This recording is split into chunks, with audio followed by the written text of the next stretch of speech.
Ganun talaga ang problema niyan. Pero pinakadabis talaga dyan, madala sa paggamutan.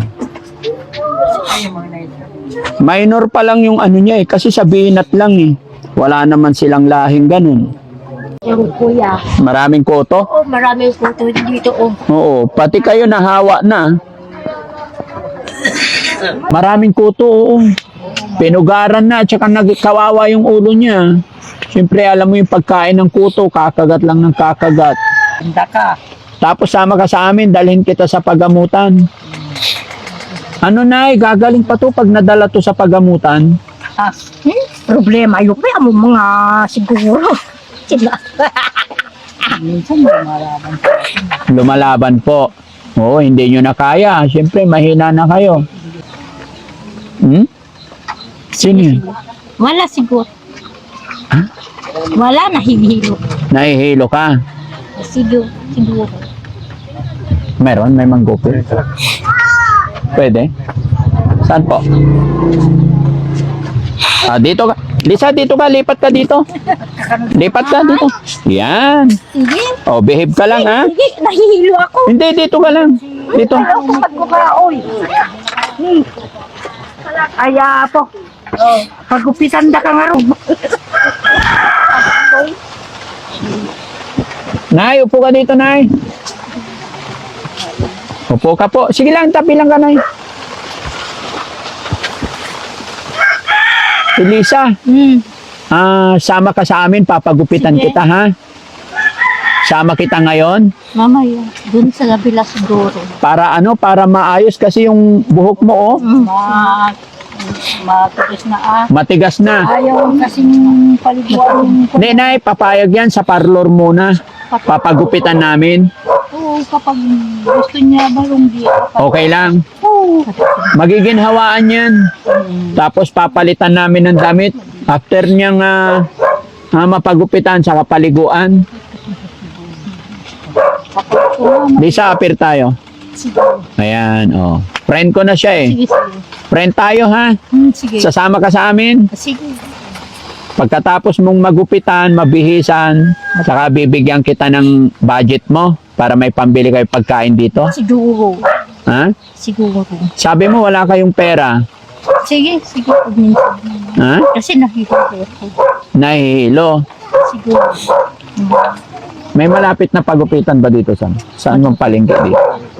Ha? Dali natin sa labas, no? Sa palengke. Ha? Sama ka sa akin ngayon? Sige. Aalis tayo? Sige, dito na lang. Ay, dito ka na lang? Ha? Dito na lang gupitan. May razor yun eh. May razor sa sasakyan.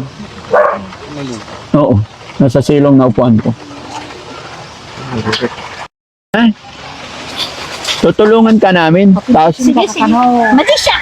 Siguro. Nadama yung panulog ko. Siya ako. ha? Sige. Ilang taon na yung anak niya, Nay? Yung bunso?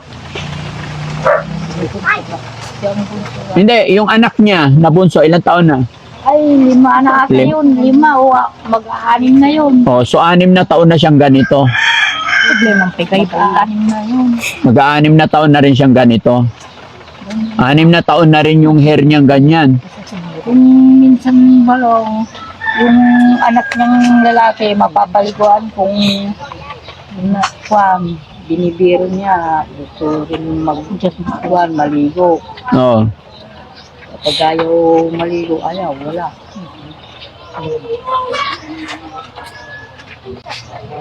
Gusto ko rin magupitan niya na.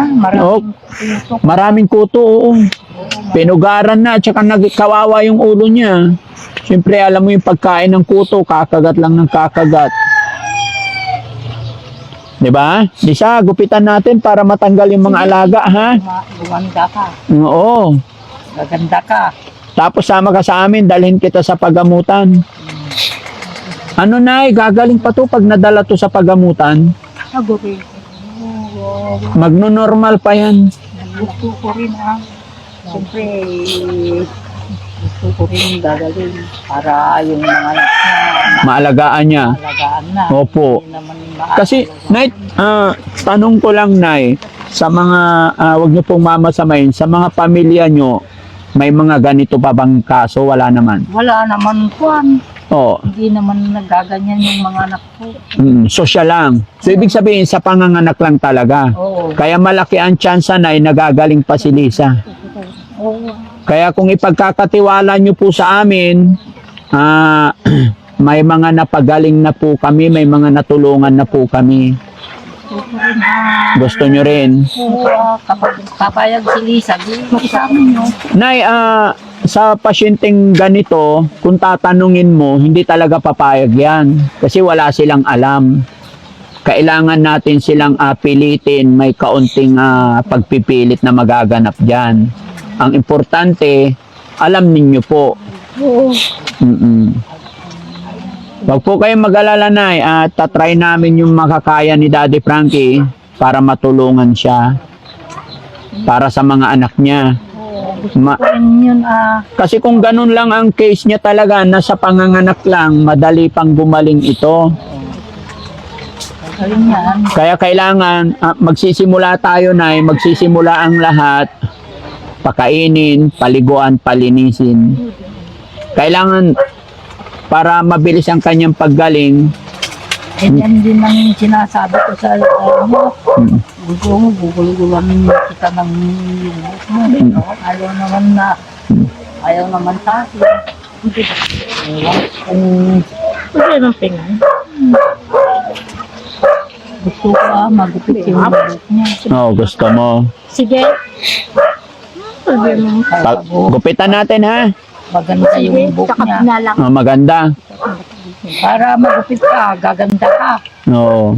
Maraming mga Problema, yung kaya mo mga siguro. Sila. minsan lumalaban sa akin. Lumalaban po. Oo, hindi nyo na kaya. Siyempre, mahina na kayo. Hindi ko naman pinapatulang.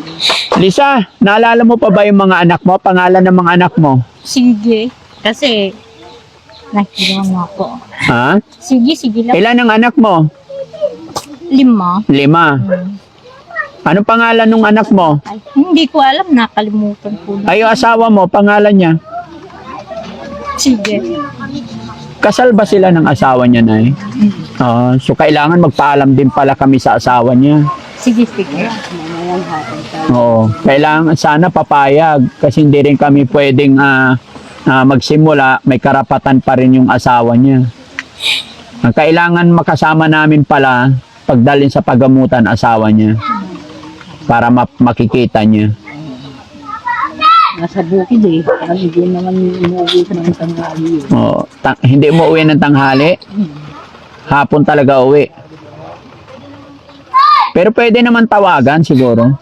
Hindi kung may alam, may mautusan na pupunta doon. May cellphone ba yun, Nay? Family, May cellphone ba yung asawa niya? wala. Hindi nagsisilpon yun. Nagtatrabaho sa pamilya Balansiw eh.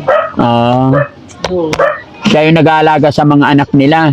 Oo. Kapag gabi ba rin, umuwi sila kay tatay niya. Nakakaaw. Hindi rin na matawagan kung may mautusan na tumawag sa kanya doon. Pero at least ngayon, Nay, nakausap namin kayo, no? So, ang unang namin gagawin is pagupitan muna siya. Paliguan, bihisan. Malakas din siya kumain, Nay, sa inyo. Malakas din kung... Payat siya eh, no? Sige. Kasi balong di papayat yan, araw-araw maglalakad, maski mainit. Oo. O, pagdating niya, gabi na kung minsan. Oo. Kung saan ka nagpunta, sabi ko sa kanya, namasyal. Namasyal lang. Makaabot pa sa malayo. Oo, kalyo-kalyo na yung paa eh. Ay, sige. Pati kuko mo, oh. Oo. Wala naman magsuko. Ayaw. Palinisan din natin yung kuko mo, ah. Sige. Ano mo, oh? Nakadumi. Oh, madumi. Oh, alam mo rin yung madumi pala. No? Ayaw niyang kumain ng beef. Ayaw niyang kumain ng beef. Baka. Hindi ko makain ng baka. Bakit? Ayaw siguro. Kaparot ko. Ah? Kaya po ba hindi ako nag-uulam ng baka. Okay. So, Ewan ko kung mula noon, hindi na siya kumakain. Kahit ngayon nagkasakit na siya, alam pa rin yung pagkain na ayaw niya. Hindi ganoong kalala. Malaki ang chance na Lisa, Sige. Ha? malaki ang chance na gagaling ka pa. May pagtulungan ka sa Ay, amin. siguro. Ano siguro? Lisa, gagaling ka pa eh. Ay, sige. Oh, sige, gusto mong gumaling? Oh, siguro.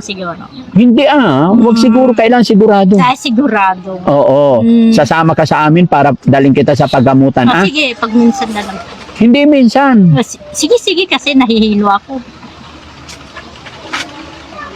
Sasakay tayo sa sasakyan ko, Oh, sige. Dalhin kita sa Maynila. Oh, sige. Hmm? Sino yun? Wala siguro.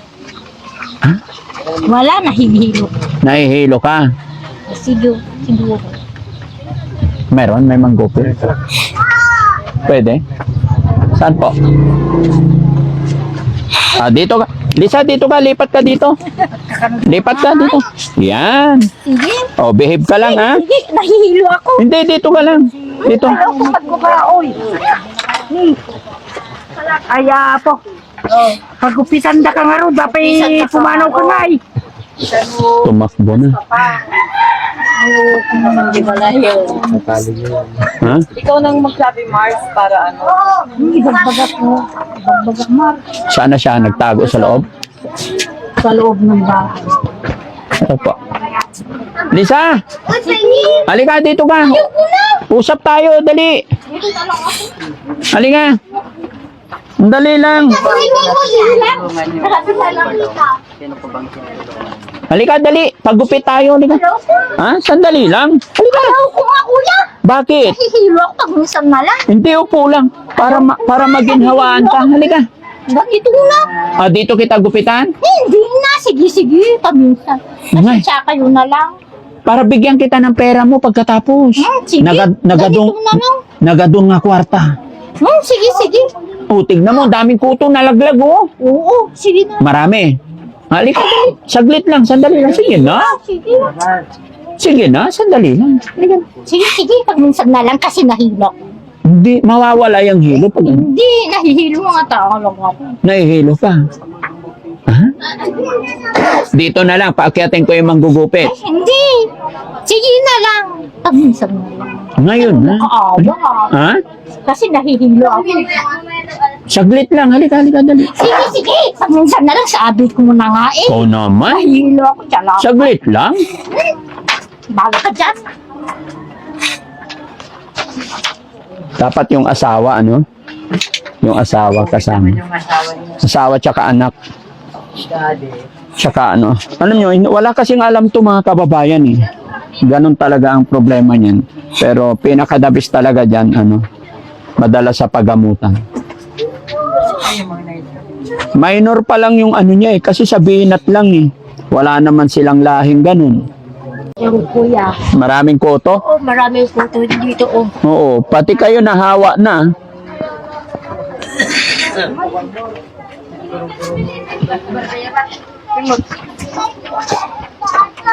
Pero ang maganda dyan, kalbo na lang. Yeah, kaya razor mabilis. Ha? Ayaw. Meron sabi kasi ng maraming kuto na. Kasi yung Mas lalong problema sa sabi. pananang Kasama yun. Gupit tayo, hindi? Ganda yan, ha? Gupit ka? Ha? Gupit ka, bigyan ka namin ng ice cream. Gusto mo yung ice cream? Ha? Gusto mo ice cream? Bilang ka namin ice cream, pero pagupit tayo, ha? Ha? Sige. Paborito mo yan, ice cream? Hindi. Ang mangyayari dyan, gunting na lang paunti-unti. Tuwing nalapitan. Hanggang sa luluwag na yung hair niya. No? Pwede siguro, pakita sa amin, kaya niya. Ask mo na kayo permission. No? Permission muna. Kahit makalbo na siya na pero unti-unti bawas. Ay, Galing talaga. Ganda-ganda talaga ng anak ko. Ha? Hmm? Wala. Walang ilaw doon, eh? Wala. Walang ilaw. Wala ang ilaw. Gusto mong ice cream, Lisa? Bilhan kita ng ice cream. Hoy!